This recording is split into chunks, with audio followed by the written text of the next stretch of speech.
क्या आपके साथ कभी ऐसा हुआ है कि आप किसी का नाम भूल गए हो या जो कहना चाहते थे वो न कहकर कुछ और ही कह दिया हो और फिर आपने खुद से कहा हो, अरे यार बस इत्तेफाक था। लेकिन अगर मैं कहूं यह इत्तेफाक नहीं था, यह आपके अवचेतन मन का संकेत था। इस वीडियो के अंत तक आप अपनी हर छोटी गलती को नए नजरिए से देखना शुरू कर देंगे। मनोवैज्ञानिक सिगमंड फ्रॉइड कहते हैं, मनुष्य के जीवन में कुछ भी पूरी तरह आकस्मिक नहीं होता।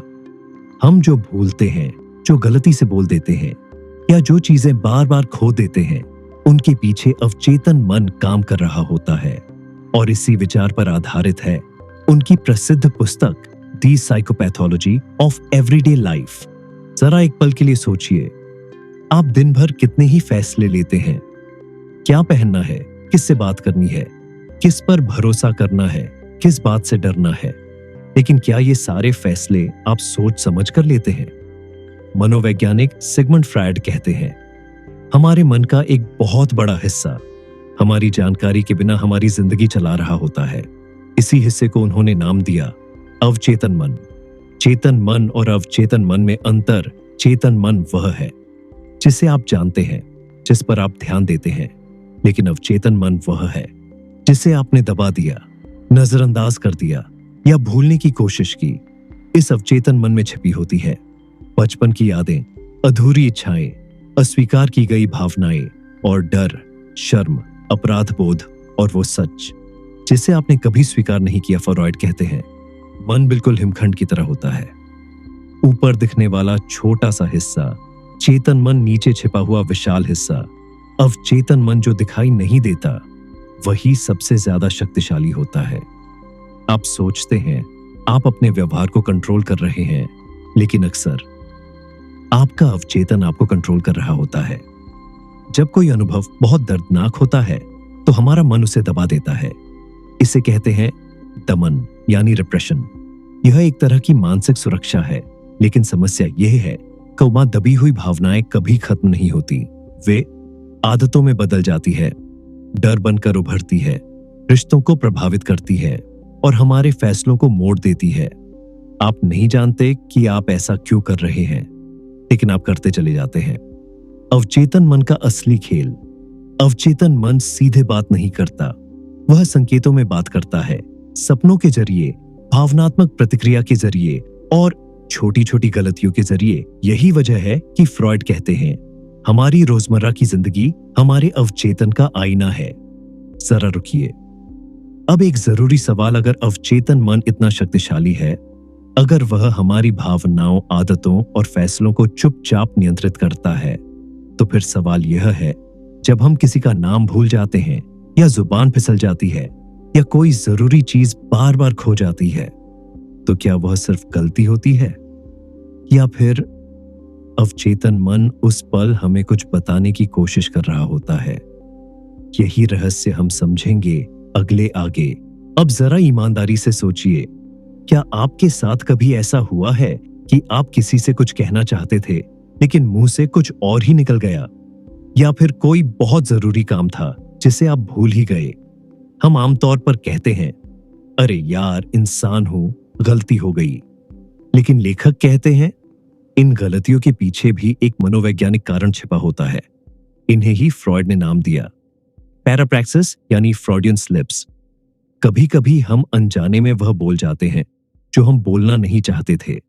जैसे किसी बॉस को सर की जगह कुछ और कह देना, किसी व्यक्ति के सामने ऐसा शब्द बोल देना जो आपके मन में दबा हुआ था। फ्रॉइड कहते हैं, ये सिर्फ भाषा की गलती नहीं होती, ये उस भावना का संकेत होती है जिसे आप भीतर ही भीतर दबा रहे होते हैं। आपका अवचेतन सच को बाहर लाने का रास्ता ढूंढ लेता है। अब सोचिए, आप किसी खास व्यक्ति का नाम बार बार क्यों भूल जाते हैं?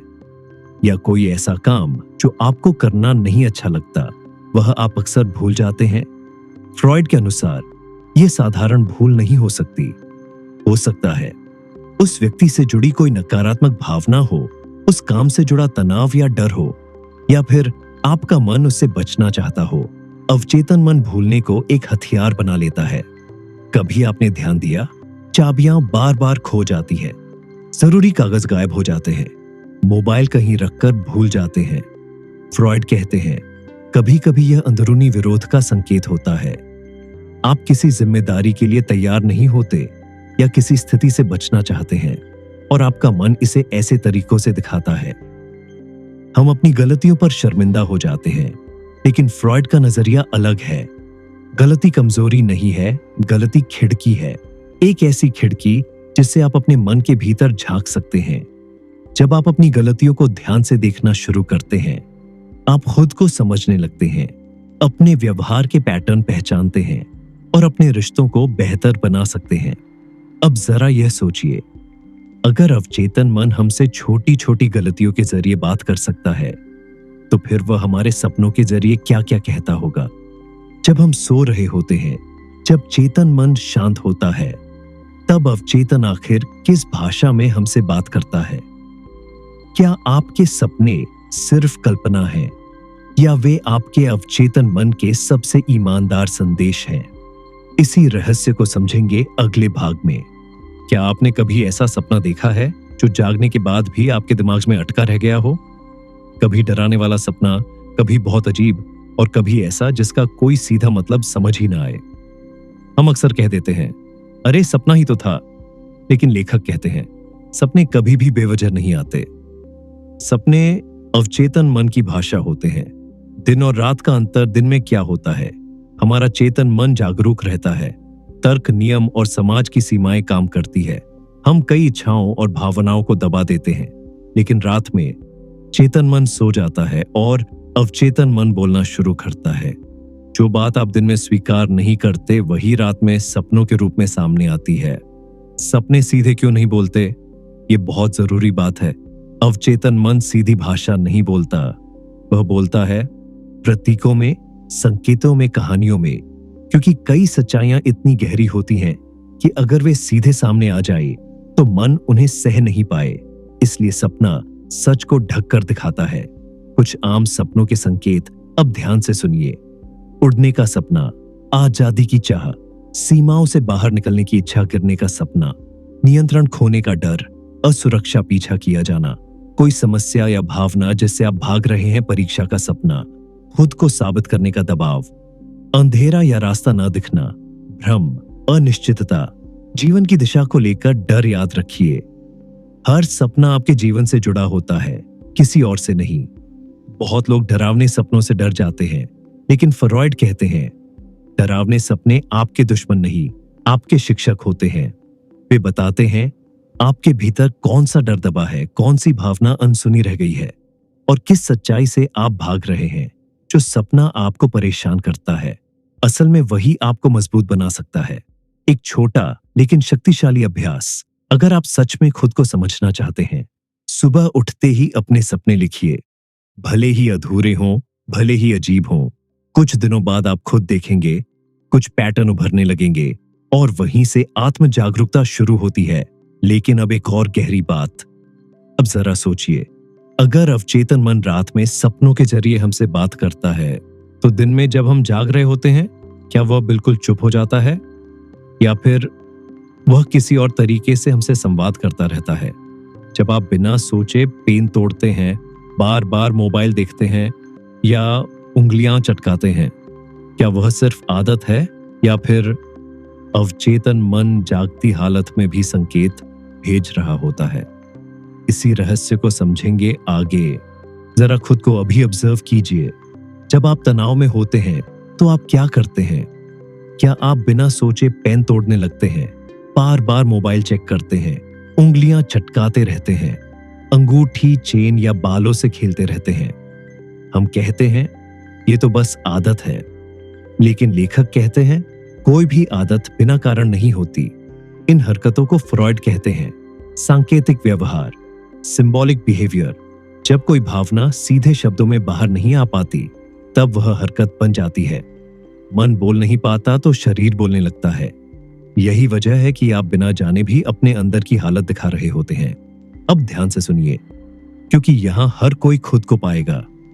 पेन तोड़ना या कागज फाड़ना, अंदर जमा गुस्सा, बेचैनी, बार बार मोबाइल देखना, असुरक्षा, वैलिडेशन की जरूरत, घड़ी बार बार देखना, चिंता, समय से डर उंगलियां छटकाना, खुद को शांत करने की कोशिश, बार बार सफाई करना, नियंत्रण की तीव्र इच्छा।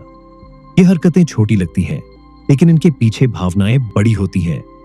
समस्या तब नहीं होती जब ये हरकतें कभी कभी हों। समस्या तब होती है जब आप कारण जाने बिना इन्हें रोज करते हैं, क्योंकि तब तनाव बढ़ता है, आत्मनियंत्रण कम होता है और अवचेतन मन बिना आपकी अनुमति आपको चलाने लगता है। फ्रॉइड का मानना था, जिस क्षण आप अपने व्यवहार को समझ लेते हैं, उसी क्षण आप उस पर नियंत्रण पा लेते हैं। अगली बार जब आप कोई हरकत दोहराए या बिना वजह कुछ करने लगे, खुद से सिर्फ एक सवाल पूछिए, अभी मैं क्या महसूस कर रहा हूं? अक्सर वही जवाब आपको असली वजह बता देगा। याद रखिए, आदत को जबरदस्ती रोकना समाधान नहीं है। समाधान है संकेत को समझना और दिशा बदलना। जैसे पेन तोड़ने की जगह आप गहरी सांस ले सकते हैं, मोबाइल चेक करने की जगह 10 सेकंड खुद को रोक सकते हैं, बेचैनी में चलने की जगह आप पानी पी सकते हैं। जब आप संकेत समझ लेते हैं तो व्यवहार अपने आप बदलने लगता है। अब जरा सोचिए, अगर अवचेतन मन हमसे सपनों में बात करता है, गलतियों में संकेत देता है और व्यवहार में खुद को दिखाता है, तो फिर उन भावनाओं का क्या जिन्हें हमने सालों से दबा रखा है, जो बाहर नहीं आई, जो हरकत भी नहीं बन पाई? क्या दबाई हुई भावनाएं खत्म हो जाती हैं या वे धीरे धीरे मानसिक संघर्ष और बेचैनी बन जाती हैं? इसी सच्चाई को समझेंगे अगले भाग में। क्या आपने कभी महसूस किया है कि सब कुछ ठीक लग रहा है, फिर भी मन के अंदर एक अजीब सी बेचैनी है? कोई साफ वजह नहीं, फिर भी दिल भारी रहता है। हम कहते हैं शायद थकान है, शायद ज्यादा सोच रहा हूं, लेकिन लेखक कहते हैं अक्सर यह बेचैनी दबी हुई भावनाओं की आवाज होती है। जब कोई भावना बहुत दर्दनाक होती है, जैसे अपमान, अस्वीकृति और डर या टूटे हुए रिश्ते, बचपन का कोई झकमा, तो हमारा मन क्या करता है? वह उसे दबा देता है। इसी प्रक्रिया को फ्रॉइड कहते हैं दमन, रिप्रेशन। यह एक तरह की मानसिक सुरक्षा है। उस पल हमें लगता है ठीक है, अब मैं मजबूत हूं, लेकिन सच्चाई यह है दबाई गई भावना कभी खत्म नहीं होती। दबी हुई भावनाएं कहां जाती हैं? यह बहुत जरूरी सवाल है। दबी हुई भावनाएं मन के किसी कोने में जमा हो जाती है, समय के साथ भारी होती जाती है और फिर अलग अलग रूपों में बाहर आती है। जैसे बिना वजह चिड़चिड़ापन, लगातार चिंता, ओवरथिंकिंग, गिल्ट और डर या अचानक गुस्सा। कभी कभी तो ये शारीरिक दर्द बनकर भी सामने आती है, जैसे सिर दर्द या पेट दर्द, सीने में भारीपन। फ्रॉइड ने इस हालत को कहा न्यूरोसिस, जब एक हिस्सा कुछ चाहता है और दूसरा हिस्सा उसे गलत मानता है, तब मन के अंदर एक अदृश्य युद्ध शुरू हो जाता है। आप बाहर से नॉर्मल दिखते हैं, लेकिन अंदर खुद से ही लड़ रहे होते हैं।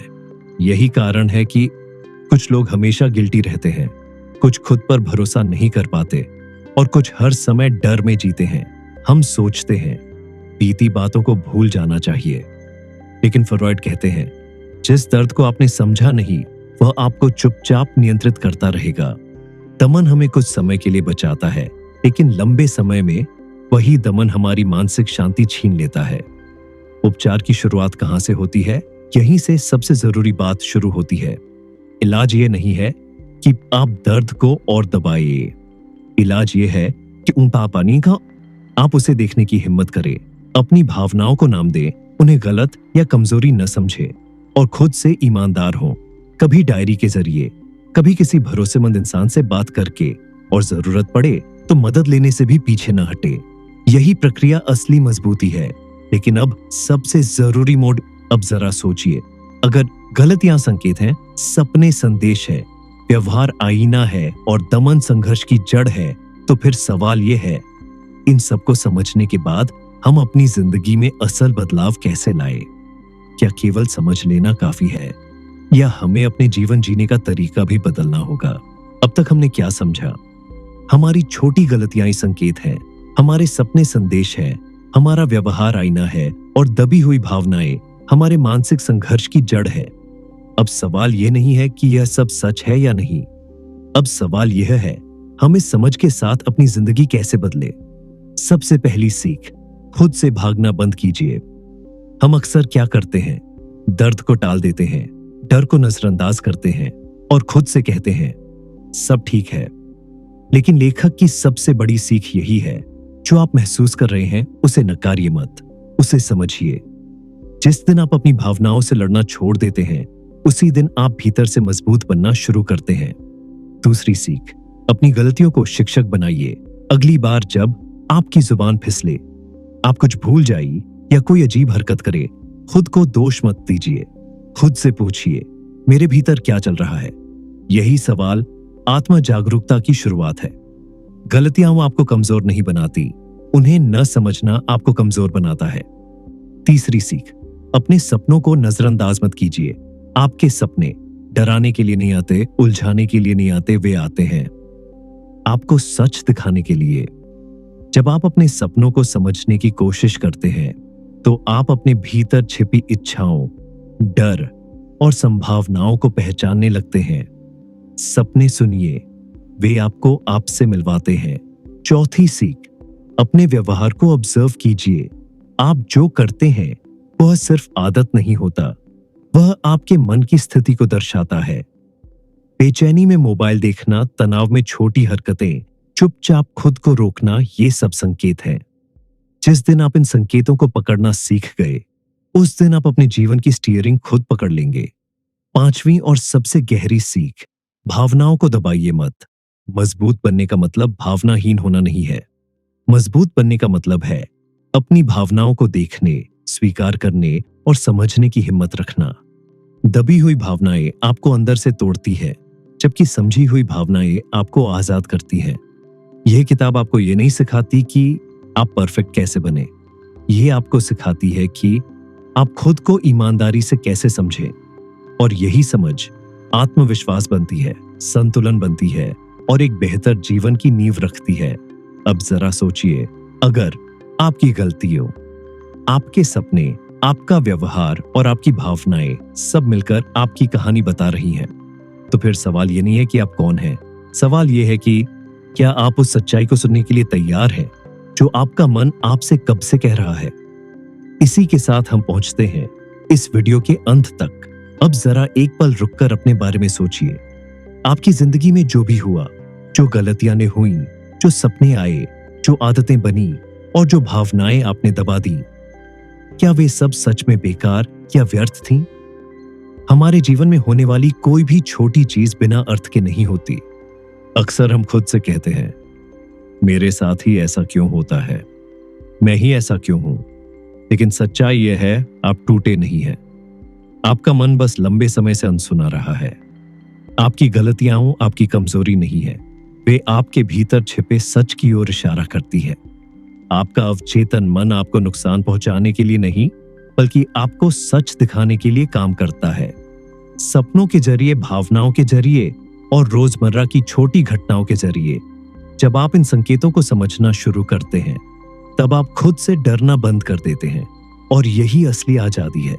यह किताब हमें यह नहीं कहती कि आप परफेक्ट बन जाइए, ये कहती है कि आप ईमानदार बनिए, खुद से, अपने मन से, अपनी भावनाओं से।